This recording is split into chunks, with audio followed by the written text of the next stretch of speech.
kids, welcome to KidzPoint. We are continuing with our series, Teach Us to Pray. And we are talking about the Lord's Prayer and the prayer that Jesus taught his disciples. Now, we've already memorized, Our Father, who art in heaven, hallowed be thy name. Thy kingdom come, thy will be done on earth as it is in heaven. The next part says, give us this day our daily bread. And we're going to talk about what that means. Have you ever had a need, like, I don't know, you needed school supplies, or you needed to buy something for a birthday party for someone else, or you were part of a project and you needed to get supplies for it, or I don't know, something like that, but maybe it was too hard for your parents to come up with the money for that, you know, and it happens. It's happened to me. So what do we do in a circumstance like that? What should we complain about it? Should we consider stealing? Should we steal? Well, all those questions are legitimate questions, but we have to understand that that's not the only way of doing things. So, but before we get into all of that, what you gotta know? What you gotta know? What you gotta know? What you gotta know? What you gotta know? Hey there, kids. I'm Big Ray, and I'm here to tell you what you gotta know. Today, we'll learn about how God provides for us. So anytime today you hear somebody ask you what you gotta know, you tell them, I'll depend on God every single day. Some people think they got what it takes to make it in life. I don't need nobody. I don't need you. I don't need you. And I for sure don't need you. I got this. Hold on. I'll tell you exactly who you need. You need God. That's true. You better believe it's true. You need God to provide for you and care for you every single day. So anytime today you hear somebody ask you what you gotta know, you tell them, I'll depend on God every single day. And that right there is what you gotta know. This is Big Ray, and I'll catch you on the flip side. What you gotta know? So kids, what you gotta know? I will depend on God every single day. Can you say it with me? I will depend on God every single day. Can you say it? Perfect. Okay, so today's story, we're talking about a man named Elijah. Now, if you've been following along, we talked a little bit about Elijah in one of our last lessons. I know it sounds crazy, but it's true. But anyway, we're going to talk about a different part in the Elijah story. Now, Elijah was a prophet in the kingdom of Israel, and during the time of King Ahab. Ahab was a terrible, evil king, but his queen was even worse. Anyway, so they turned away from God, the one true God, and they started worshiping this god named Baal. He was the god of weather, basically. So they thought that he was the one that caused rain to happen. But that's not true, right? We know who causes the rain to happen. Anyway, so Elijah walks into his throne room and he says, King Ahab, you have done so very wickedly. And because of that, it will not rain for 3 years until I say that it does. And King Ahab was like, that's not true. You're not in control of the weather. Well, it's true. Elijah was not in control of the weather, but he did serve the God who was actually in control of the weather. Anyway, King Ahab was so angry with Elijah that he would even dare to say something against his god Baal that he wanted to kill Elijah. So Elijah ran for his life and hid up in like the mountains near a little brook. And it did. Or it didn't happen, actually. It didn't rain for 3 years. And Elijah, everyone suffered because of King Ahab, because he was leading the people away from God. But Elijah was always provided for. You know how? He had a little stream that didn't run dry, and crows every day would bring him food. Crows, you know, like the birds, crows. Crows brought him food every single day, and he didn't have to worry because God was commanding the crows. They would come and they would do their thing. They would give him the food and then they would leave. And that's how he was fed for a really long time. Now, I don't know if I would want that to happen to me, like being fed by crows. But it's just one of the ways that God helped Elijah. One of the ways that God provided for Elijah. And God can provide for us in crazy, spectacular ways. It doesn't matter what it might be, whatever it might be. If he can provide food for Elijah with crows, he can definitely provide for you.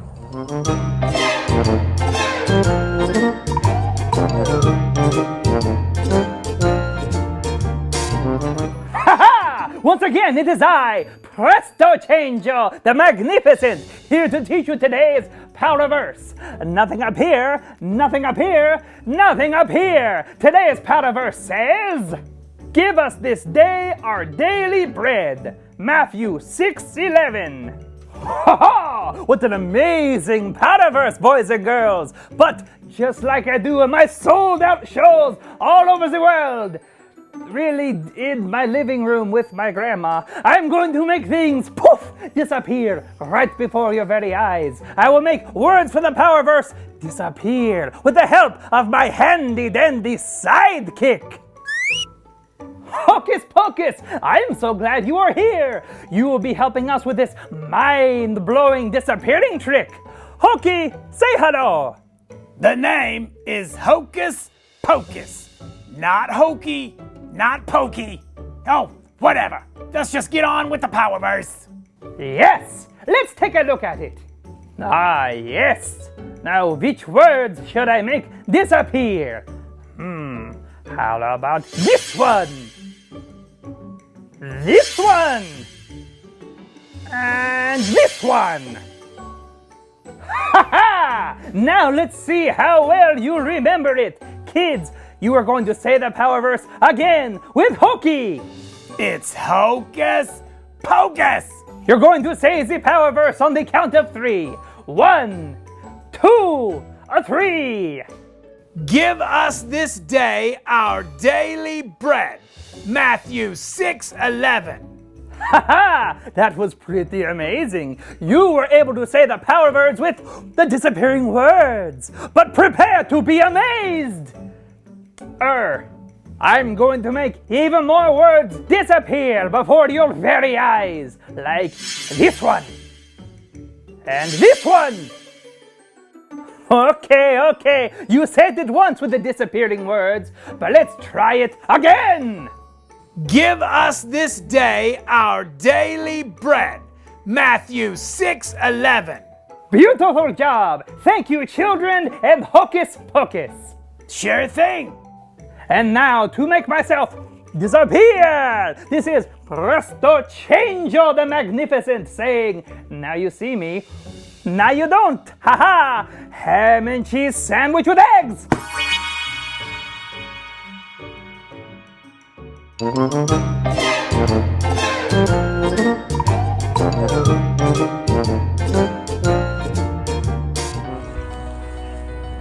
Let's review the prayer.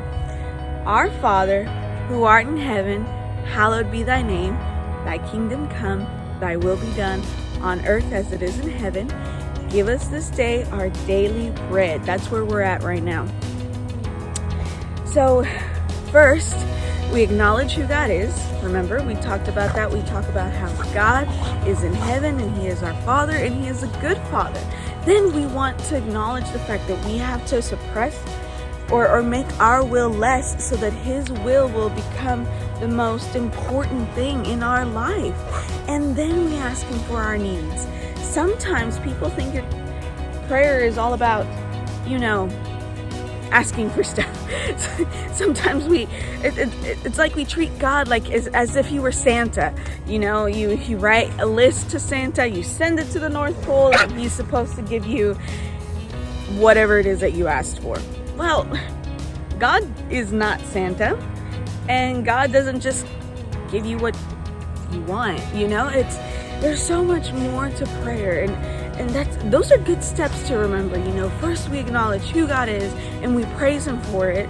Then we want our will to become less so that His becomes more, and we want to learn what His will is, and then we ask for our needs to be met. That's why it says give us this day our daily bread. It talks about more than just, it's talking about our needs. It's not just like actual bread, but bread signifies the needs that we have. And that's what that part of that prayer is. And he really does give us our daily bread. Everything I have is a gift from God. You know, James 1:17 says that every good and perfect gift comes from above. That means that all of the things that we have are gifts that God has given us, and gifts that he bestows upon us, meaning he gives them to us. So we shouldn't be afraid to ask God for whatever it is that we need. We shouldn't be afraid of asking him for the things that we need, because even though we shouldn't treat him like Santa, he is still a God that's concerned with what we need and is still concerned with our well-being. And like James says, all the good gifts, all the perfect gifts come from God. But we do have to remember certain principles. Remember, God is not Santa Claus. I don't know how many times I've said that in this video. We shouldn't treat God like some vending machine where we put in our prayer and expect the little prize, the little prayer request to be brought out, you know. And I think that's why it's like the third sentence in the Lord's Prayer. He first wanted us to acknowledge who God is. He is our Father, and he is a good Father, and he wants us to submit to his will because his will is perfect and it's good. Those two things have to happen before we ask for any kind of need.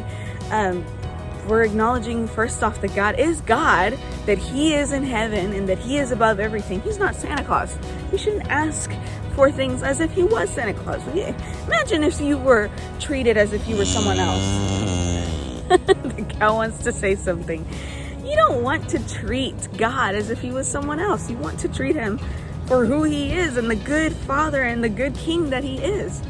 So as we continue in our discussion of the Lord's Prayer, yes, he wants to provide for us. Yes, he wants us to be in tune with him, but we shouldn't treat him like Santa Claus. We must trust God to give us what we need. So bread nowadays has tons of preservatives and it lasts like forever.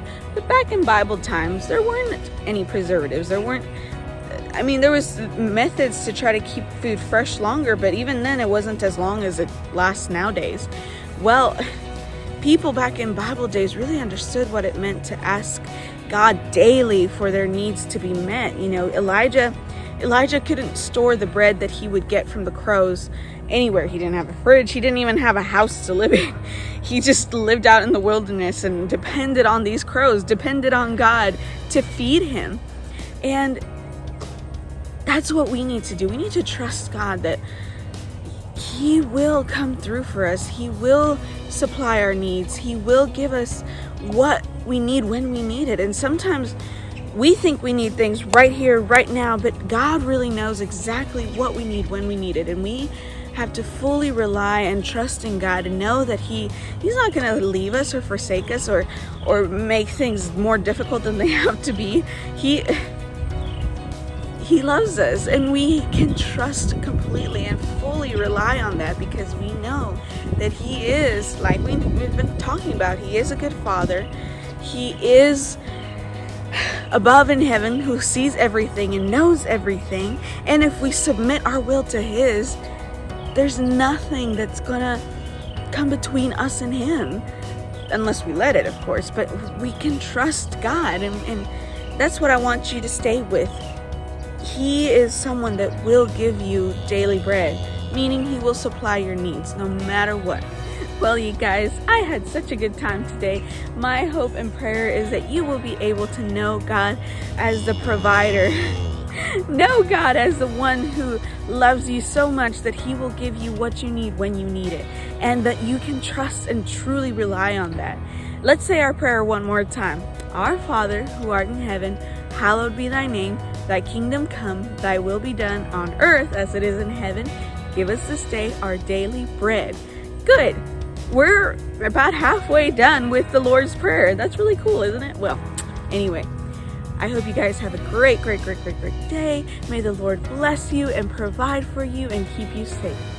See you next time, guys. Bye.